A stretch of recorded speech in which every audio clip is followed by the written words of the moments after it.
আজকে বিশ্ববাসী একটি টিকা বা ভ্যাকসিনের দিকে অধীর আগ্রহে তাকিয়ে আছে।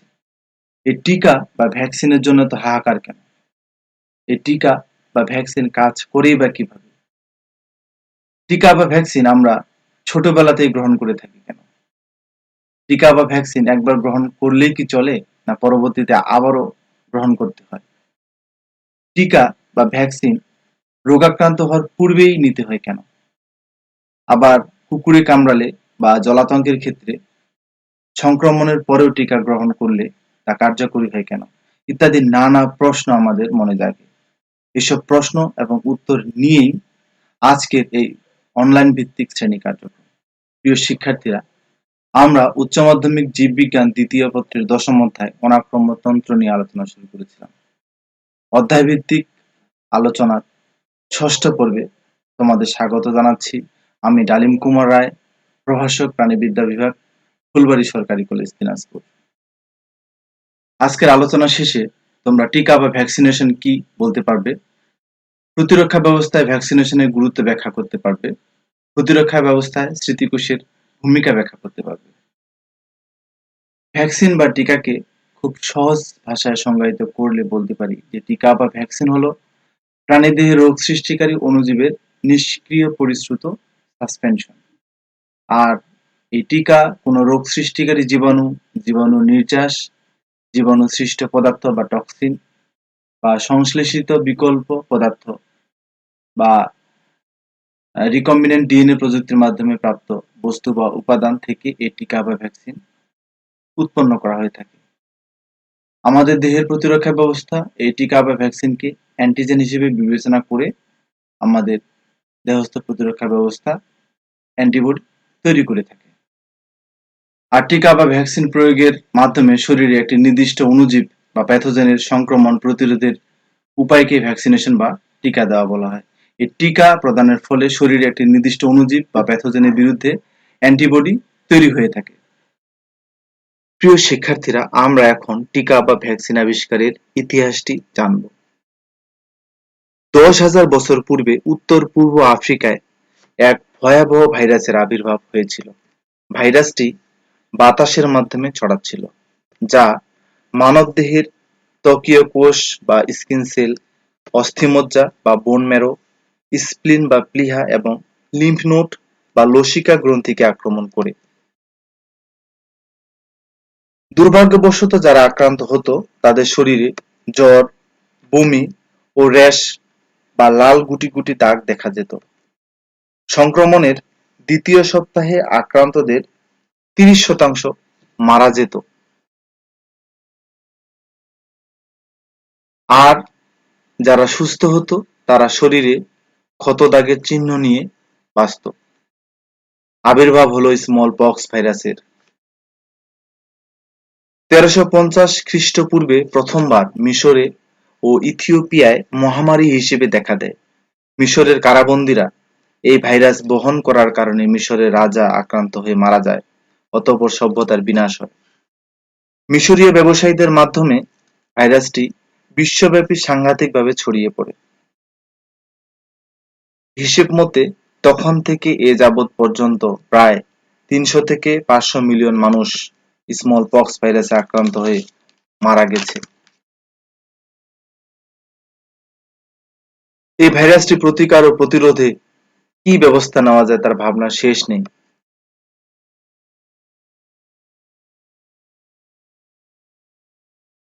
তাই 1022 খ্রিস্টাব্দে চীনের সিচুয়ান প্রদেশের এক বৌদ্ধ ভিক্ষু ও মে শান রোগটি প্রতিরোধে কাজ করেন।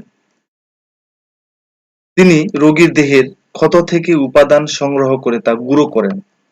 তারপর পাইপ বা নলের সাহায্যে সুস্থ মানুষের নাকে প্রবেশ করান। পরে ব্যক্তিটি অসুস্থ হয়ে যায় এবং সেরে উঠলে পরবর্তীতে আর কোনোদিন এই ভাইরাসে আক্রান্ত হয় না। পদ্ধতিটি কাজ করলো এবং ভ্যারিওলেশন নামকরণ করা হলো। 1022 খ্রিস্টাব্দ থেকে 1700 খ্রিস্টাব্দ পর্যন্ত পদ্ধতিটি ক্রমানুসারে প্রয়োগ হতে থাকলো। ডাক্তার স্মল পক্স দ্বারা অসুস্থ ব্যক্তির দেহক্ষত থেকে উপাদান নিয়ে সুস্থ শরীরে 4 থেকে 5টি দাগ কেটে দিত।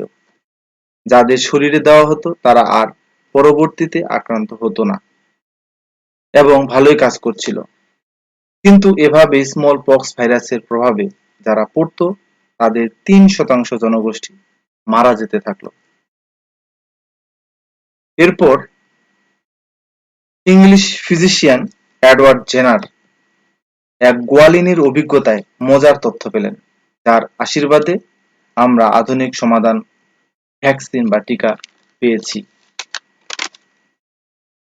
30 বছর বয়সে এডওয়ার্ড সার্জন হিসেবে ইংল্যান্ডের সদবারি এবং ব্রিস্টলে কাজ করছিলেন। সেখানে এক গোয়ালিনী এডওয়ার্ডকে বলেন, আমি কখনো স্মল পক্সে আক্রান্ত হইনি, কিন্তু আমার কাউ পক্স হয়েছিল। ভাগ্যিস আমার মুখে সেই ভয়ঙ্কর দাগগুলো নেই। কাউ পক্স হলো ত্বকের রোগ যা স্মল পক্সের মতোই এবং গরুকে আক্রমণ করে। এডওয়ার্ড জেনার ভাবলেন, এটা সত্যি হতে পারে যে যখন একজন ব্যক্তি কাউপক্স দ্বারা আক্রান্ত হবে, সে আর স্মল পক্স দ্বারা আক্রান্ত হবে না। স্মল পক্স এবং কাউপক্স একই ফ্যামিলিভুক্ত ভাইরাস। স্মল পক্স মানুষের সংক্রমণ ঘটায়, কাউপক্স গরুতে সংক্রমণ ঘটালেও অপ্রত্যাশিতভাবে অপরিচিত অস্বাভাবিক পোষক হিসেবে মানুষেও সংক্রমণ ঘটায়।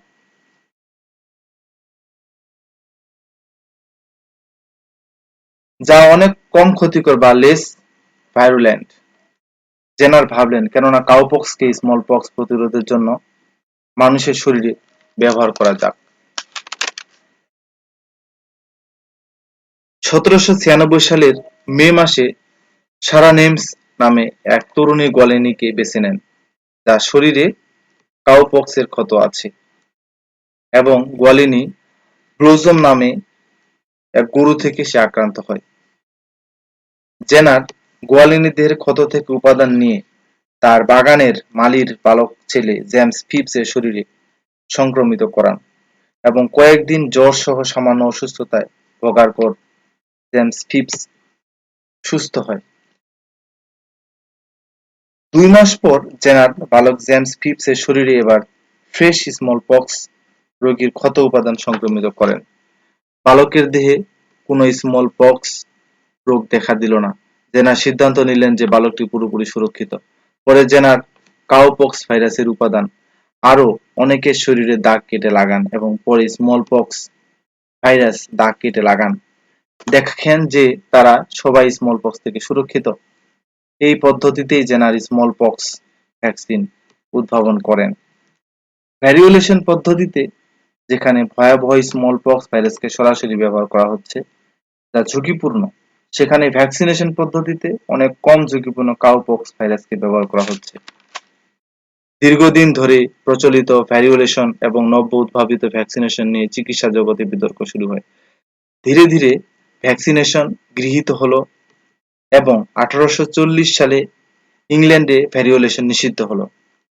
পরে ঊনবিংশ ও বিংশ শতাব্দীতে বিশ্বব্যাপী ব্যাপক ভ্যাকসিনেশন ক্যাম্পেইন পরিচালনার পর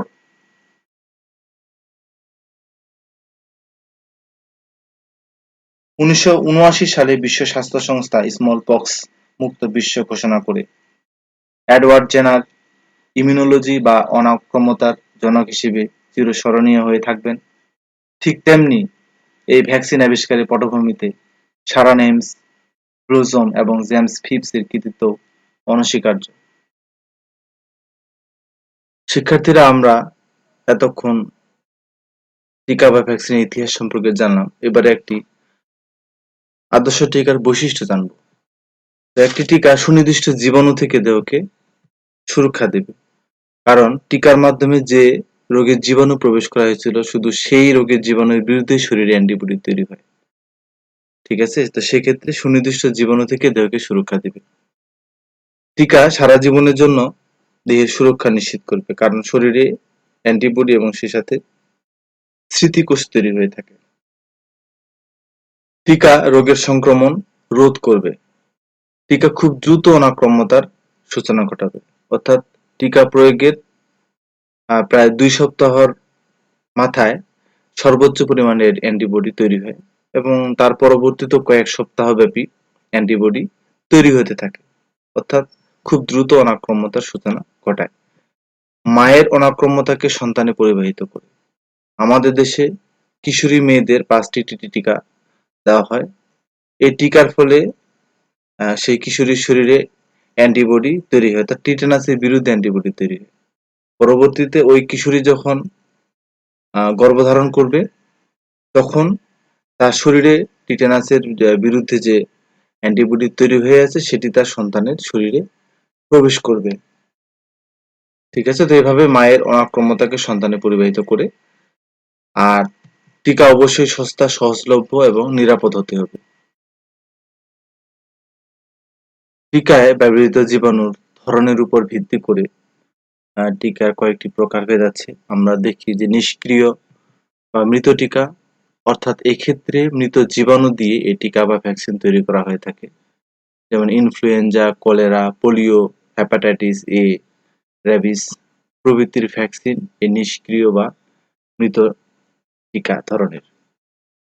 এরপরে আছে শক্তি হ্রাস বা অটেনুয়েটেড লাইফ ভ্যাকসিন। কালচার করা বা ক্ষতিকর বৈশিষ্ট্য নিষ্ক্রিয় বা দুর্বল করে দেওয়া জীবিত জীবাণু দিয়ে এই ভ্যাকসিন তৈরি হয়। অর্থাৎ একটা জীবাণুর যে ভাইরুলেন্সি বা সক্রিয়তা আছে তা হ্রাস করে বা তার শক্তি হ্রাস করে এই ধরনের টিকা তৈরি করা হয়। যেমন হাম বা মিজলস, মামস, যক্ষ্মা, টাইফয়েড প্রভৃতি ভ্যাকসিন এ ধরনের।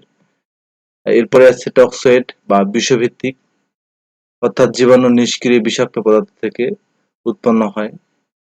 যেমন টিটেনাস বা ধনুষ্টঙ্কার এবং ডিপথেরিয়ার ভ্যাকসিন এই ধরনের হয়ে থাকে। উপ-একক বা সাব ইউনিট, জীবাণুগাত্রের সামান্য অংশ বা রাসায়নিক উপাদান নির্দিষ্ট প্রোটিনের অংশ থেকে এই ধরনের ভ্যাকসিন উৎপন্ন হয়। যেমন hepatitis B vaccine, human papilloma virus vaccine প্রভৃতি এ ধরনের। এরপরে আছে কনজুগেটেড বা অনুবন্ধী ভ্যাকসিন, দুটি ভিন্ন উপাদানে গঠিত ভ্যাকসিন। এক্ষেত্রে ব্যাকটেরিয়ার আবরণের সাথে একটি বাহক প্রোটিন যুক্ত করা হয়, যেমন Haemophilus influenzae type B vaccine এ ধরনের হয়ে থাকে। দেহে টিকা বা ভ্যাকসিন কিভাবে কাজ করে এখন আমরা জানব। তো দেহে টিকা বা ভ্যাকসিন প্রয়োগের ফলে দেহে অ্যান্টিজেনের উপস্থিতি হয়, অর্থাৎ টিকা বা ভ্যাকসিনে মূলত কোনো রোগ সৃষ্টিকারী জীবাণুকেই মূলত প্রবেশ করানো হয়, যার ফলে দেহে ওই জীবাণু অ্যান্টিজেন হিসেবে আত্মপ্রকাশ করে। আর দেহে এই অ্যান্টিজেনের উপস্থিতির কারণেই কিন্তু বি লিম্ফোসাইট নামক শ্বেত রক্তকণিকা আছে, এরা প্লাজমা কোষে রূপান্তরিত হয়। আর এই প্লাজমা কোষ থেকে পরবর্তীতে এই অ্যান্টিবডি তৈরি হয়। অপরদিকে বি লিম্ফোসাইট থেকে সরাসরি এই স্মৃতি বিকোষ তৈরি হয়। তাহলে টিকা বা ভ্যাকসিন প্রয়োগের ফলে চূড়ান্ত প্রোডাক্ট হিসেবে পাচ্ছি অ্যান্টিবডি এবং স্মৃতি বিকোষ।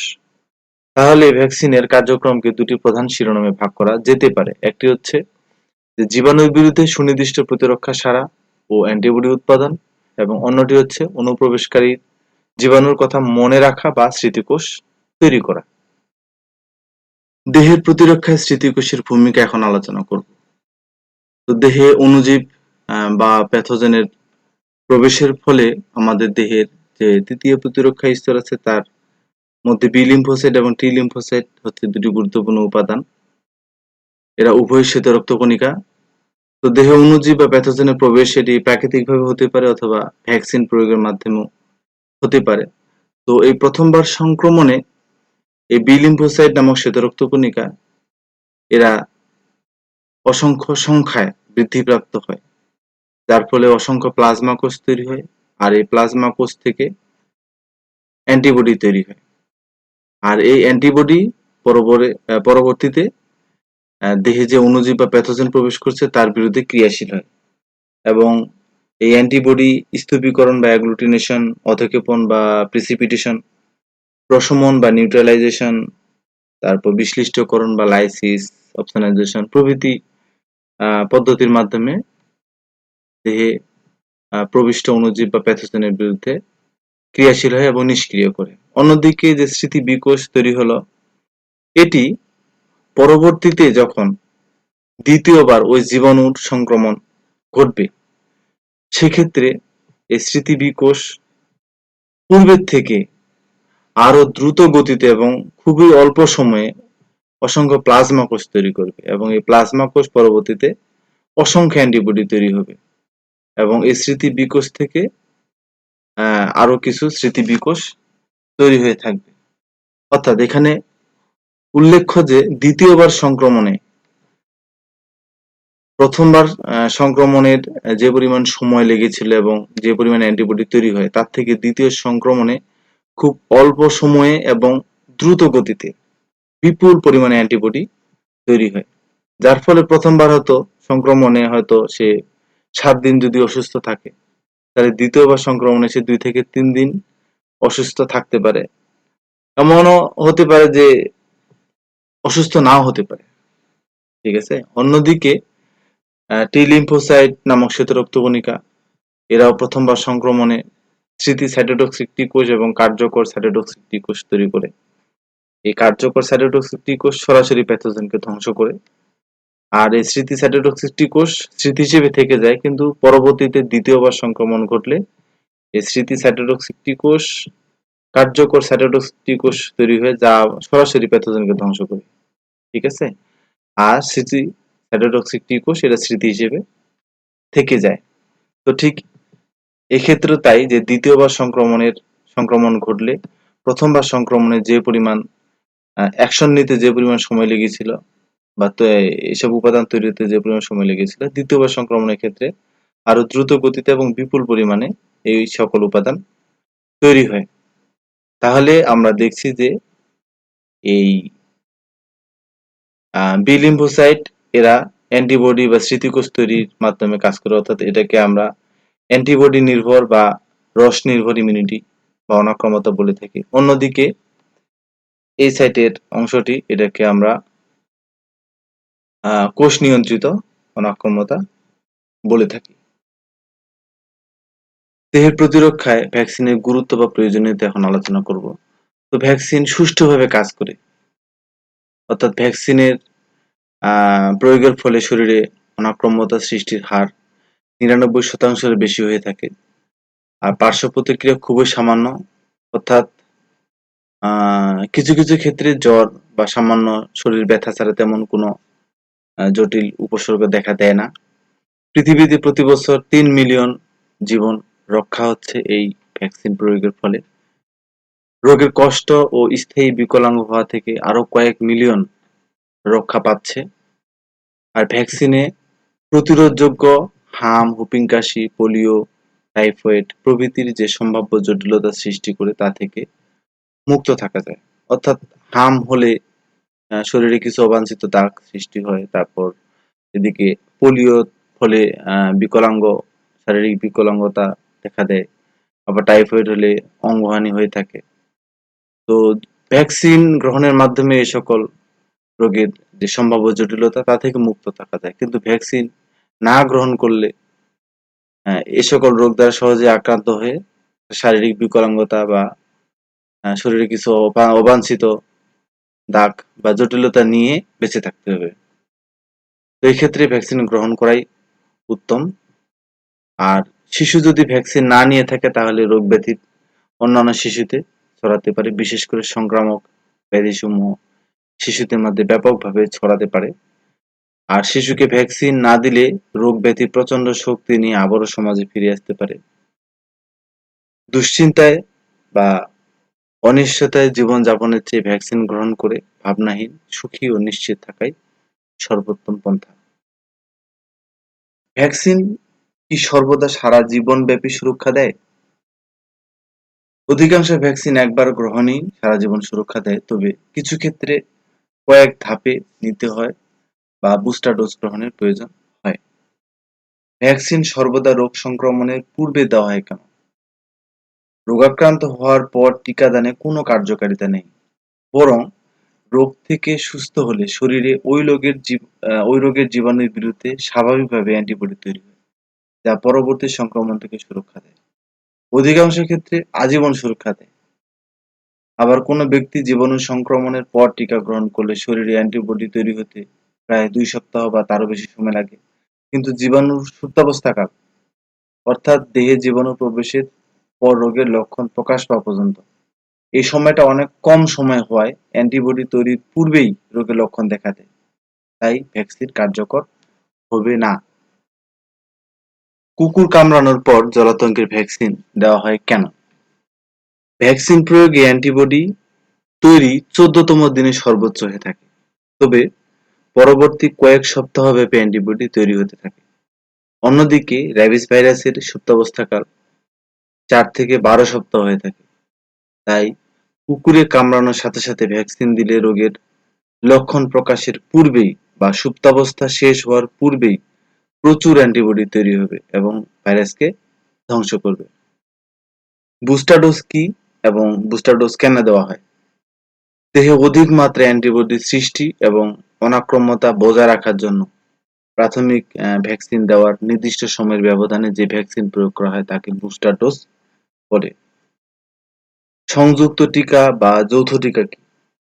একাধিক রোগের সংক্রমণের হাত থেকে বাঁচার উদ্দেশ্যে যদি একটি মাত্র টিকা প্রদান করা হয় তবে সেই প্রকার টিকাকে সংযুক্ত বা যৌথ টিকা বলে। যেমন ডিটি অর্থাৎ ডিপথেরিয়া এবং টিটানাস, এই দুইটা রোগের বিরুদ্ধে কাজ করবে। এমএমআর টিকা যেটি মিজেলস, মামস এবং রুবেলা ভাইরাসের বিরুদ্ধে কাজ করবে।